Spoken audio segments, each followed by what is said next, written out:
Ever since we heard that unmistakable laughter at the end of the trailer for Star Wars Episode 9, The Rise of Skywalker, we've been stunned that Emperor Palpatine is returning for the conclusion of the Skywalker Saga. More than a few fans, however, are less stunned than peeved. They want to know why on earth director J.J. Abrams and co-writer Chris Terrio would bring back a big bad who has supposedly been dead for more than 30 years. Could they simply not think of any other way to raise the stakes of the sequel's story? What kind of narrative gymnastics will Rise of Skywalker have to engage in to make this plot development make sense? How exactly can this even happen?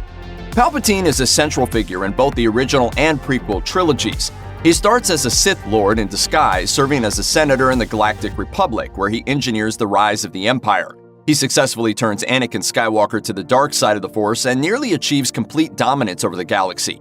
It's ultimately his rage at his inability to turn Anakin's son Luke to the dark side that's his undoing. At the conclusion of Star Wars Episode 6, Return of the Jedi, Palpatine attempts to manipulate Luke into killing his father Anakin, aka Darth Vader, but the plan fails. When Luke refuses to fight, Palpatine attempts to simply kill the young Jedi, assaulting him with Force lightning as Vader watches.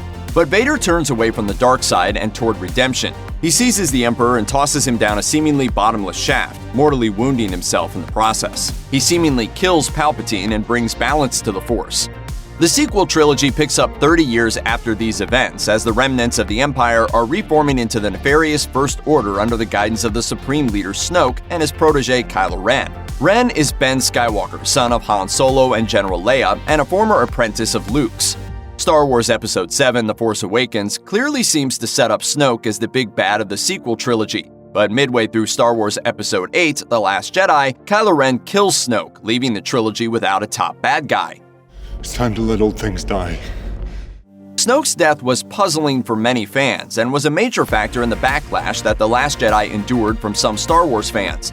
The tease of Palpatine's return to the franchise stoked the ire of these fans even further, as the move is easy to interpret as an attempt by Abrams and company to cash in on nostalgia for the original series.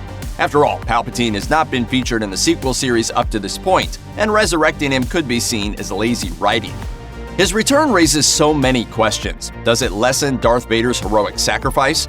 Are we supposed to now buy that Palpatine has been pulling strings for all of the intervening years between the original and sequel trilogies and nobody is caught on? Did he actually die and return somehow, or did he actually survive getting the heave-ho down a bottomless shaft?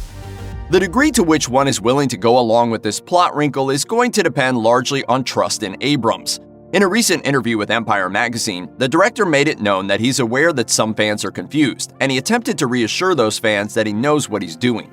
He said, "Some people feel like we shouldn't revisit the idea of Palpatine, and I completely understand that. But if you're looking at these 9 films as one story, I don't know many books where the last few chapters have nothing to do with those that have come before. If you look at the first 8 films, all the setups of what we're doing in Rise of Skywalker are there in plain view. One thing we know is that Palpatine's appearance will be no mere cameo. He's going to be instrumental to the events of Episode 9, and if a recent leak detailing his involvement in the narrative turns out to be accurate, his return could actually end up making a great deal more sense than it might initially seem to." We'll find out the reasoning behind Palpatine's return, and surely find out how fans feel about it, when Star Wars Episode 9, The Rise of Skywalker hits the big screen December 20th. Check out one of our newest videos right here, plus even more Looper videos about Star Wars are coming soon. Subscribe to our YouTube channel and hit the bell so you don't miss a single one.